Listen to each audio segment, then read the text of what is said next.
Hello, everybody. Welcome to this very special episode of the Exposure Compensation Podcast. I am Kemper. I am Toby, and we also have our obligatory Sony fanboy joining us for today's announcement. I definitely wouldn't contradict myself by maybe saying I want this camera instead of switching to Canon, like I said multiple times in other videos and podcasts. My name is not Brandon Wooler either. I believe that Sony announced the new A1. Right. Well, before we get to the news, I just wanted to invite everybody who is watching this to go ahead and like this video and subscribe.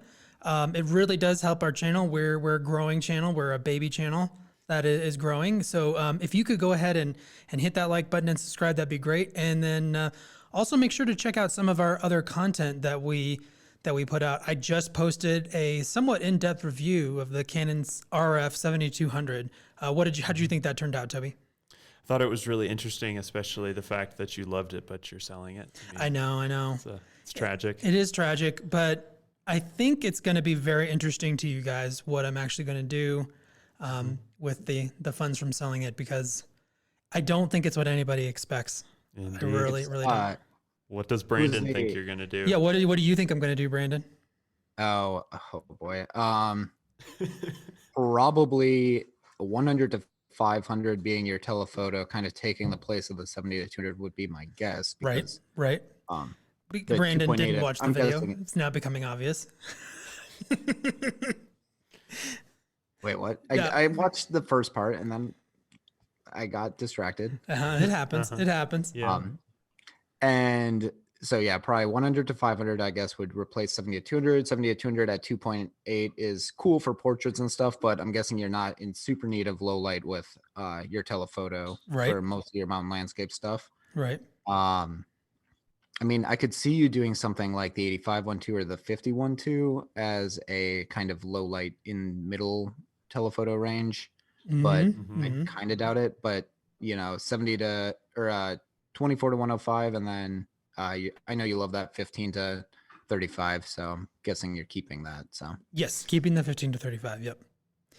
Well, I guess we'll all find out soon enough. Indeed. So, all right. Well, we better jump into this huge news. This what does Sony Alpha Rumors call it? A monster or a beast? Is the I think they call it a $6,500 beast. Oh yeah. Ooh, spoiler alert. Sony has entered new territory with its most expensive camera ever. Yeah. Sony A1 officially announced 50 megapixel 8K monster with some other really nice specs for wildlife photographers. Right. And that's definitely the target, I would say. Right. This is a wildlife photographer's dream camera. Let's just it just is 15 megapixels at the crazy autofocus, 30 frames per second, bird eye autofocus, I think they mentioned, which is I know that a lot of the animal IF has been usable on birds, but to have it actually be programmed for birds it's possibly game changing for that. Yeah, for sure. And a lot of people are also Sony's autofocus had a huge problem with cats, and there's a petition a bunch of people signed. I think thousands and thousands of people signed to get the cat eye autofocus working. So we'll have to see if they fix that. That's hilarious. So, all right, let me just actually, before we get too into it, because we have this habit of just getting excited and not actually breaking down the baseline stats. The Sony A1 is a 50.1 megapixel full frame Exmor R BSI CMOS sensor. It's got a BIONZ XR image processor, which I think they mentioned is brand new. It's supposed to be 8 times faster. Right. Yeah. Up to 30 frames per second shooting, which, wow, that's crazy. 30 frames per second. Who knew that was going to be a thing? Especially at 50 megapixels. Right. Yeah. No joke. Straight nuts. Sony was just you know what is too slow? Something that R5 has. Canon just 20 frames per second, unusable. How are you even supposed to do sports photography with that? Yikes. Oofda. 9.44 million dot EVF. I think that's the same as the S3, although the 240 frames per second refresh rate, I think, is faster than the S3's. Wonder what that EVF. means for its battery life. Well, it has a new battery. I just now saw that. It's a different battery. Oh, I think. Yeah, interesting. the battery, I think. Yeah, and it's the battery life prediction isn't that great. So that's very interesting. I mean, back to the obviously, these cameras always perform better with battery life than what they say. They under sell, over deliver on that. It's got 759 point fast hybrid AF, nearly the entire space of the sensor. I think they said it was 92%. So That's crazy. Really good. 5-axis SteadyShot, of course. Dual drive mechanical shutter with 1/400th of a second sync, that's really cool that it does faster flash sync. So I think in the video they were saying that it's like the first time in 40 years or something that they've upgraded that type of shutter speed and flash sync, whatever I'm trying to say. right. I'm guessing that's true. You know, they always find a way to frame that where it sounds better than it is, but that may be true. Like Apple's 5 times faster. Right. As opposed to, 5 gigahertz Wi-Fi with 1000 base T Ethernet and dual CFexpress Type A SD combo slots, just like the S3. Notably missing is the flip screen from the S3. It looks like the body is identical except for the new battery, which I'm trying to find for sure that it's the new battery. All this information so new, but I think I saw that it is a different battery. It may be like a higher capacity, but still same size, same form factor. Yeah, they do that a lot nowadays. Yeah, that makes sense. But I think they called it the Z battery. So I don't remember what the one that I have right now is called. It's a Z battery. It's a Z battery. Okay. Well, maybe I'm totally off on that then. Maybe they just had a different part number or something. And it's probably the same form factor because this body design is unchanged except for the EVF from the A9 II. So yeah. Well, and they put a 1 under the A instead of a. Never mind. Just kidding. That was a joke. and then the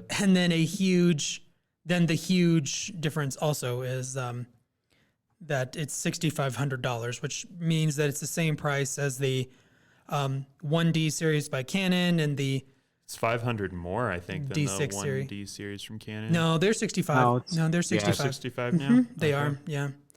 So, man, this camera is kind of incredible. Like all of this new tech. I don't know. Sorry, I was just looking at the a comparison of the A9 II and the A1, and I don't know what this is, but there's a little on the front of the body. There's a little it looks like a flash type thing. It's not a flash, but some sort of sensor, and that's new on the body. So I don't know what that has to do with anything. Oh yeah, I see that too. Mm-hmm. Yeah, interesting. They didn't mention that in the press release. And there may be some small body differences. I sure was looking at the pictures, and we have the cool red ring record button, though. I mean, that's cool looking. Yeah, for sure. Borrowed from the ZV-1. Indeed. It looks like the card slot has a new latch thing, which that's cool. That means that probably is a sign that this is probably more weather sealed. That's true. A big question is going to be how weather sealed it is because Sony's cameras have. They say it's super weather sealed in the press release, but again, they don't kudos to Nikon. They're the only camera company that actually shows how they weather seal their stuff. Both Canon and Sony, they just say that it is, and then you kind of hope that it is. Yeah, I mean, it looks. They did not go gripped. What do you guys think about that? That they did this new series, then they did not go gripped. Well, I think that from a practical perspective, I think I would rather have a non-gripped camera. Partially, this sounds silly and very specific, but I like carrying my camera on the capture clip. I feel like it would get off balance if there was a grip on the camera. I want it to be as close to me as possible, but I actually think that even though personally I would maybe like the smaller design, I think that it looks bad to have your pro $6,500 camera not have that giant luxurious camera body that's looks like it's built to be used all day every day of the week. Right. I mean, there are some actual practical drawbacks too. Like the dual batteries going into a battery grip that you attach, it's still not as efficient and powerful as the battery that's like in the 1DX. Like that battery goes and goes and goes and goes, and the D6 the same way. It goes and goes and goes and goes. Thousands and thousands of shots per charge. So that's a huge practical issue that I can see. I think Sony probably had to deal with. I mean, one, this is a little bit of a new era. Mirrorless has not been like, it's not like there are other, gripped mirrorless bodies. So Sony's kind of doing the first flagship mirrorless body, I guess. Maybe this might be, I don't know. I guess after seeing this, I don't know if the A9 even is considered like a comparable flagship body, but I could see 50% of people being very pro gripped and 50% of people being like, I mean, I don't know if I want that. It makes it heavy and clunky, kind of like Toby was saying. Right. And I could see Sony either just being like, that makes it more expensive for us, even if they're charging the same. And we don't know if everybody's going to want that. So why would we waste them? I think the battery is a huge deal. And then the heat sink too. Oh, no.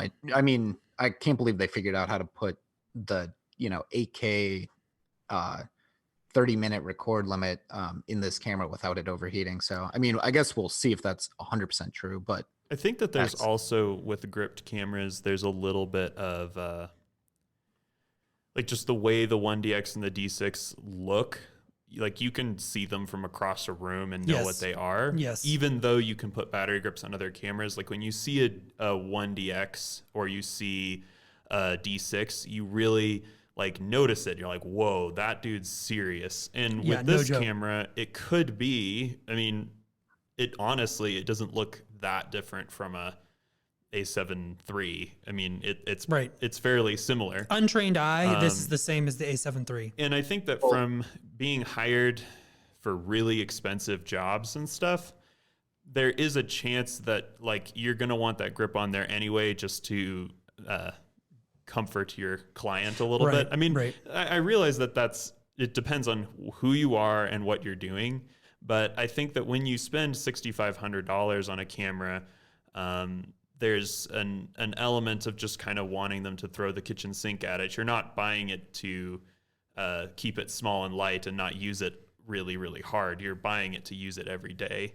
And I've always had questions about how Sony's handle to begin with. Never been my absolute favorite. Right. So I'm the same way. I know that for Brandon, that's a little different though.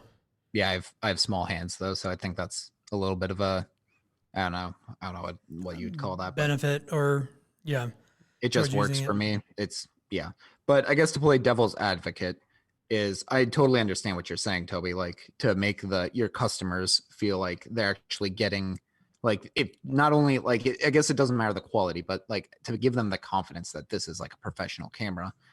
But at the same time, you can still put a grip on it. Like I don't think your clients are really going to understand the difference between a grip that's built in and a grip that's just added. So that's my first point. Second point is traditionally these flagship cameras are used in a lot of photojournalism, stuff like that. So you might want it to be more discreet. Like you don't want to be carrying around this big clunky looking camera because people will know exactly what's happening. So the discreetness in some circumstances might be preferable, and that's only playing on top of the silent shooting at this point too. So I guess I just see a couple reasons why, maybe you don't want it to be giant and you don't want it to be flashy. It's like, do you really want to be driving a Ferrari into somewhere that's like, maybe not as safe? Why would you want to put your $6,500 camera to somewhere that, even if it's not, oh, sorry, go ahead. No. Well, I just, I'm fairly certain that Canon and Nikon's version of this will be gripped.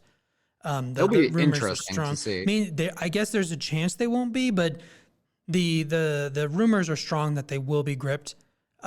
So it will be interesting to see how that perception, because like they'll all be probably the same price. They'll probably be $6,500. Yeah. And part of the, like when you've shelled out for a 1DX before now, a big chunk of what you're shelling out for is that those pro ergonomics of a pro body and some of those pro features. And now you're shelling out, you're not getting the pro ergonomics the same way. You're not getting the pro battery. You're not getting the pro necessarily. battery life either. It's yet to be seen how good the battery is on this camera. Maybe with the battery grip and both batteries in there, it's really great. But Right. It's hard to say. I mean, refresh rate is something that does tend to drain batteries pretty quick, though. So, Yes, high refresh rate and then 8K, and there's lots going on in this camera. It's powerful. It's powering a all new processor that's certainly going to be. Yeah, we haven't actually gotten into the video specs on this camera Yeah, I mean, yet. maybe we should jump into the video specs. So Sorry. this is the second borderline consumer. It really isn't a consumer camera anymore, I don't feel like. Right. But it's the second sub $10,000 camera to shoot 8K video, and it also shoots 4K 120p. For a camera this price, the 4K 120 is required. It's nice to see Sony has an 8K option now. And it's actually going to be 8.6K, I believe, is what I saw the total resolution on that. Well, it's downsampled from Yeah, 8.6. Downsampled And I from actually 8.6. think it's only downsampled from 8.6 to the 4K. So Oh, okay. Oh, Well, gotcha. that's Okay. actually a semi-big deal, though, Yeah. because the R5's HQ, 4K HQ, is the 8K downsampled to 4K. And it's going to be interesting to see, first of all, if the A9 overheats in that mode, because the R5 really struggled with overheating. And of course, there's big questions about that with all of these record modes, including 4K 120. Right. Is it really going to handle it? A lot of people probably are going to say, well, obviously, but I don't think it's obvious. I For don't A? know. I don't know. It's interesting for sure because they didn't put, or at least they didn't say they put, Canon has two different 4K modes. They did not seem to put two different, a light 4K, like a 4K line skip in the R5. And then they higher, I forget, what was the other one? The HQ? Yeah, 4K HQ. 4K Yeah. HQ. So it's interesting that they didn't announce something like that. I guess maybe they wouldn't want to because it does kind of hint at that. But they also, I don't know, I guess my question is, I'm not as up to date with Canon, but I saw that the 4K 120, which I'm guessing is just all their 4K modes up to 120, is 10-bit 422, which seems pretty impressive as far as a video spec goes, although it should be. And it's downsampled from 8.6K, which seems like, that's cutting in half. That should be crazy, especially for low light and color depth. So I don't know. What are your guys' thoughts on that? Or how does that compare to the R5 at this point? Which we shouldn't be comparing it to, but Well, I think we should be comparing it to it because the R5 is a not quite half the price. Yeah, a little over half the price camera option. Camera option that sports nearly identical specs. And granted, I don't want to, before I say what I'm about to say, which is if it overheats very much at all, it's hard not to have the R5 make more sense.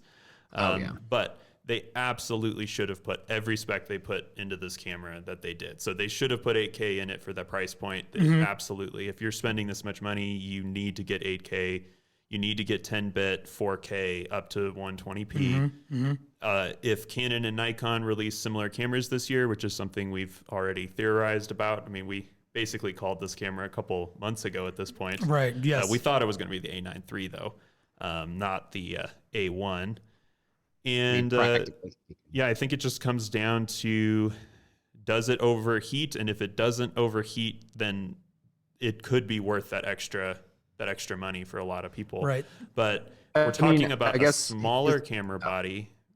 We're talking about a smaller camera body than the R5. Slightly smaller. It's about the same. And the question is what are you doing? Are you cutting corners with the processing to lighten up the processing? Are the file sizes big? Are you just a step ahead of Canon and you produced something that can Some magic voodoo. with this new processor that just handles it great. Like those questions aren't we're not going to get them answered until actual reviewers get their hands on the camera, and that's going to change the narrative. Right. Is it an R5 killer? Well, it really can't be because of the price. Because of the price, yeah. Is it a camera that kind of dethrones the R5? That would be huge for Canon, but for Sony, sorry. Well, it does dethrone it, but it does so at a much higher price point. Like, yeah, I mean, you have to think of it in two ways. It is dethroning, or at least theoretically, I guess, at this point. I don't think we can make complete judgments quite yet, but it is better theoretically in most ways, like just small amounts. There is one thing that I'm scanning here. I've been scanning here for a minute here. I do not see any mention of S-Log. There is. I did see it. S-Log? They do have S-Log 3, yes, Okay, and that's a big HLG. deal. Yeah. Okay, great. I do. Well, Canon does still have one video feature that this does not, and that's the flip screen. And that there are going to be a lot of people who will be like, well, that confirms Canon for me. Or staying with the S3, again, the S3 is $2,000, like $2,000, $3,000 less expensive. Cheaper. $3,000 cheaper, has the flip screen, has all the video features except for 8K. And like the same argument applies. What are you using 8K for other than, I guess, for cropping? The same critique. But the same critique on the right? R5. Well, and then we've been using the R5 now for 7 months, and had used the 8K 3 times. Yeah, I mean, it does look beautiful. Oh yeah, I mean it's gorgeous. The 4K HQ is you get a lot of the advantages of 8K with 4K HQ without having to deal with a lot of the drama of shooting in 8K. So that's interesting. The other thing that the R5 has is internal RAW recording. I don't see anything about internal RAW. We do have external RAW recording to something like the Ninja 5 or something like that. Just like the S3.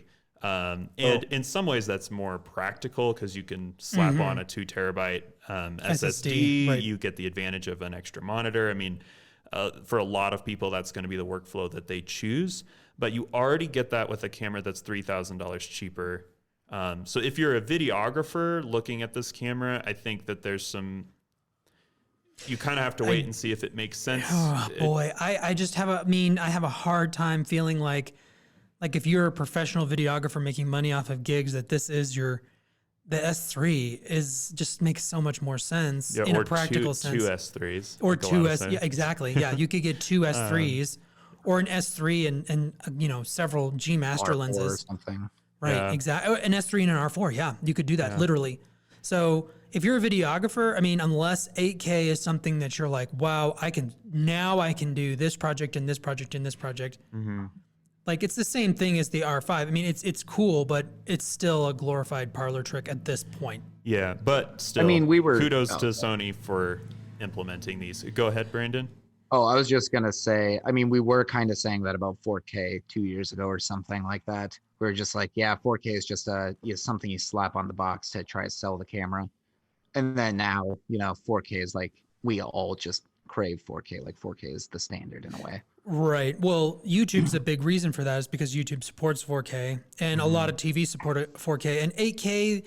Like technically there's probably TVs out there that do or whatever. It's a completely different world of perceivable pixels. Oh yeah.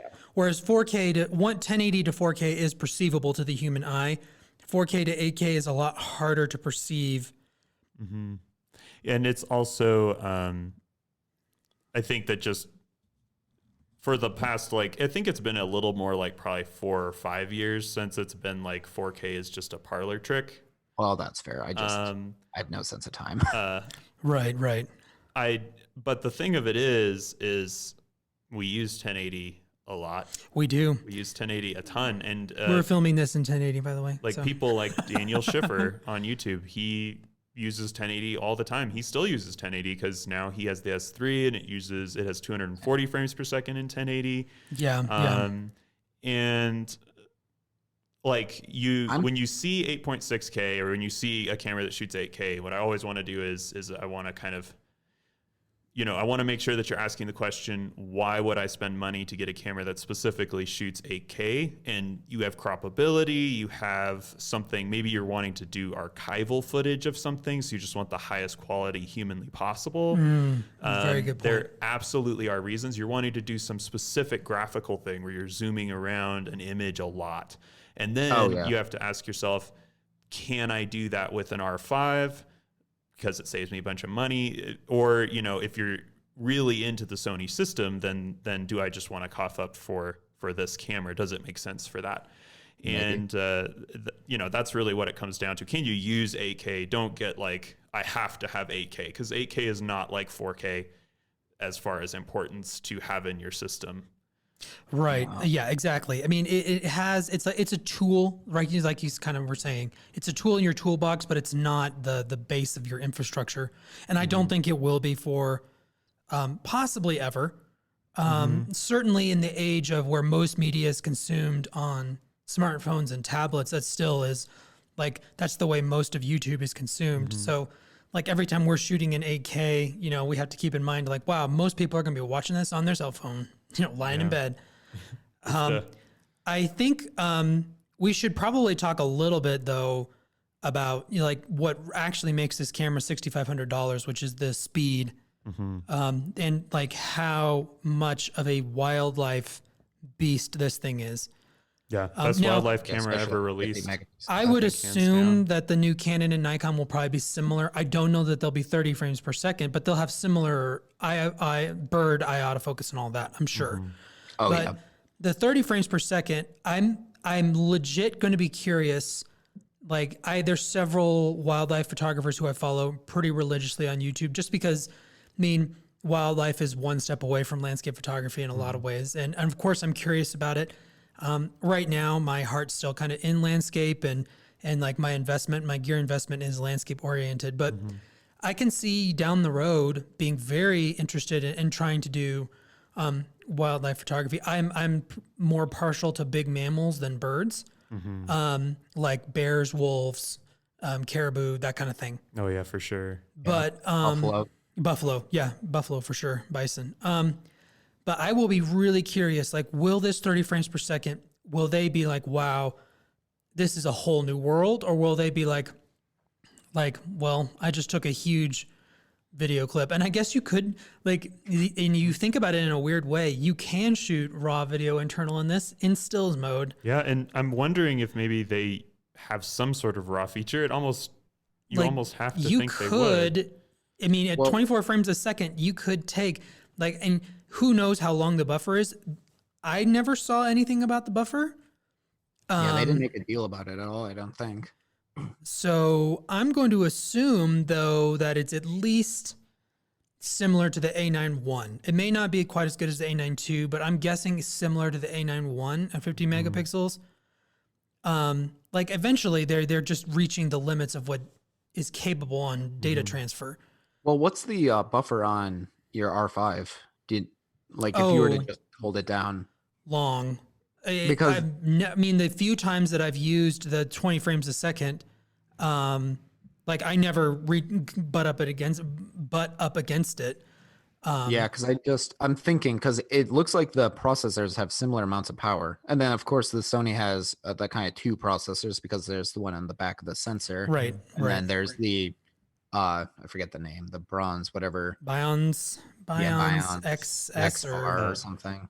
It looks like while you guys are looking that up, the R5's buffer is 7 seconds at 20 frames per second to the CFexpress card. That seems right. Well, and I didn't shoot for 7 seconds what I was shooting, so it's like holding it. That's 140 photos or something like that. Yeah, that's a lot of images. That's a lot of images. Yeah. I've had shoots that I don't take that many photos. I mean, all of this, it's so fascinating. It just goes to show how slightly ahead of its time the R5 was. That, like, obviously this camera, Sony's been developing now probably for 3-4 years. Who knows? Maybe even since before the original A9. And it probably was kind of a blow to them to see the Canon release the R5 and have 80%, 85% of the features. Like, Yeah, it's going to be, I think actually this camera may somewhat live and die on the buffer, what we were talking about. yeah, it Because may. that's going to be one of the huge reasons to put up extra money, because the R5 has great autofocus. Right.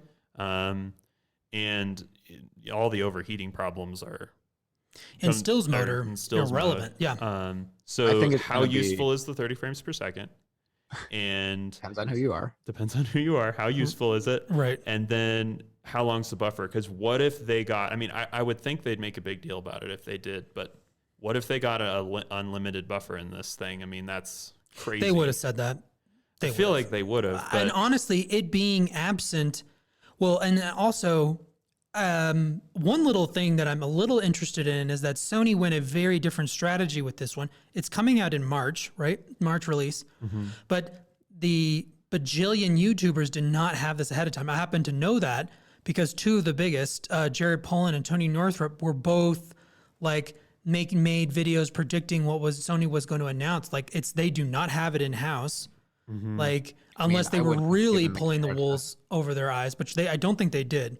Yeah. So I mean, let's just look it up, because usually they come out like right after. Right. Yeah. No joke. But Tony Northrup, he thought it was going to be the curved sensor RX camera. So yeah, I'm not seeing any Hands-on. I mean, like, if I were Sony, would I really want to give him a camera for him to, talk about? Well, some that's of what his I'm saying. That's what theories makes with? me wonder if the buffer or something is a garbage. little bit of the is a little bit of an issue, because that would be I mean, even if there's something they're working out the kinks on, like Tony Northrup has it and the buffer's not good, that's what his video is going to be about. And it's going to be a huge deal. Oh, sorry. I wish I could. I'm sorting through the stats here while we're still on to try to find where it talks about the buffer somewhere. Well, I guess the only thing about the buffer, though, is if it can do the 8K RAW, or not 8K RAW, sorry, if it can do the 8K even without RAW for 30 minutes without overheating or filling the buffer, I have to feel like it could do a decent amount with photos. So, I mean, and that's all contingent on if Sony actually is being 100% truthful and straightforward with their 30-minute record limit for 8K. But I don't know. That also leads me to another question that I kind of just thought about. Do you think the 8K is not RAW in camera? Although they could have done two modes, I guess, but just for usability's sake, like, just using HLG instead of RAW, like if you're getting something similar, it's a lot more usable. Like you can just throw it into Premiere then and not have to think about it as much, not have to do as much color grading and whatnot. So do you think that's... My feeling was that if they coulda, they woulda. That's kind of my thought, especially at a $6,500 price point. That's if they coulda, they woulda.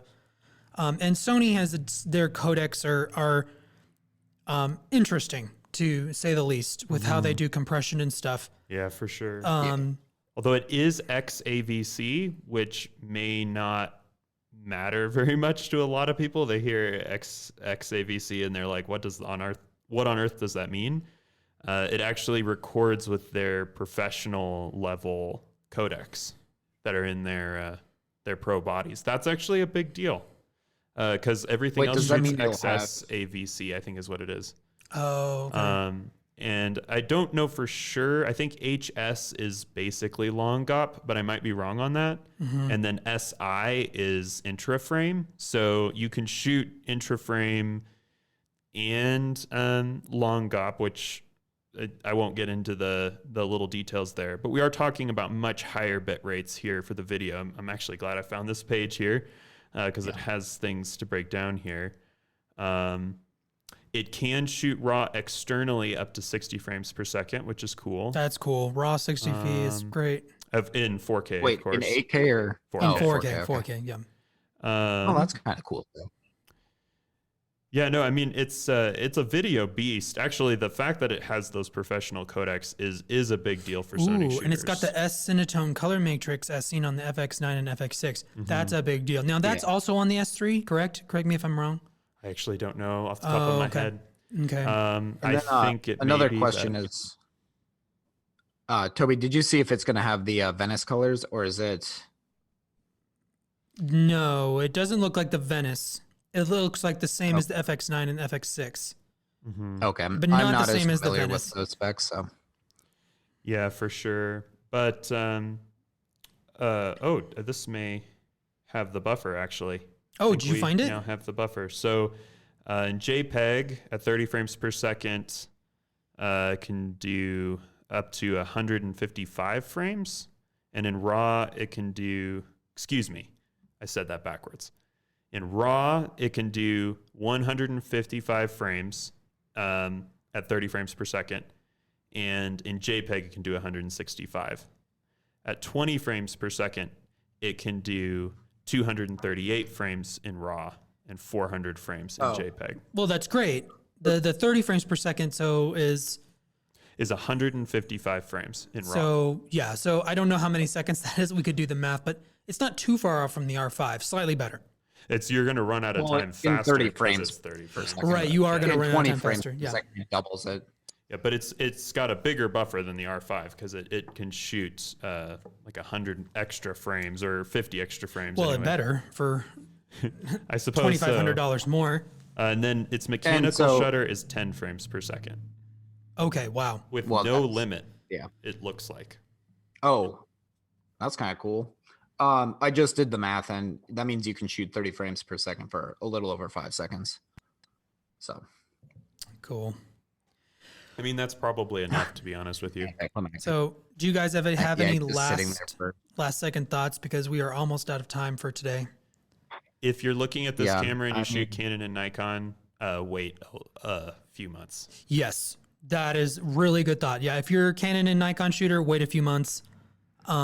Don't switch because of this camera. I pretty strongly think that that's the truth. I bet Nikon will have the worst of the three, but it'll be awesome. It'll still be awesome. Yeah. And the it's Nikon, so it has to be. the R1, which may be the name. I mean, let's just pencil that in as a potential name. Z1, R1, and A1, which is just. Ooh, I kind of like it. mean- I kind of like it. It's very possible. I bet Canon may come out with something very, very similar. I mean, Yes. it's probably going to be nearly to the spec the same, Yeah. with like little tiny hair splitting differences.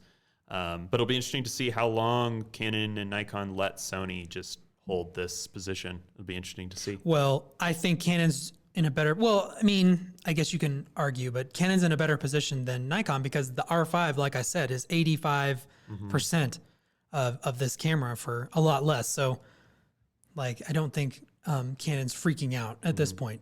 Indeed. Do you have thoughts, Well, Brandon? with such a weird dichotomy. Oh yeah, I was just gonna say I have two things. I guess it's a weird dichotomy for Canon to have. Like, we don't know what Sony's comparable R5 is gonna be, and we don't know what Canon's comparable, like, I guess R1's gonna be. So it's just kind of a weird space too, because it's like, oh, color camera that's very similar, some differences, maybe not quite as good in some ways, but still really close Mhm. to the flagship of Sony. Yet Sony also has the flagship and Canon doesn't. So it's kind of a weird, like, just, I don't know, it just feels awkward to me, like kind of weird, like we've never been in this scenario, like in our lifetimes, where there's been like these, this is the first time a mirrorless flagship cameras come out. And it's the first time that not all 3+ companies have had something out in similar time. So that's kind of weird to me. And then I guess lastly, I'll be thinking very heavily over the next like week or so about whether or not I'm going to pre-order this camera. Oh, cool. We may I'm have very to. tempted, and I've kind of been saving up for a new one.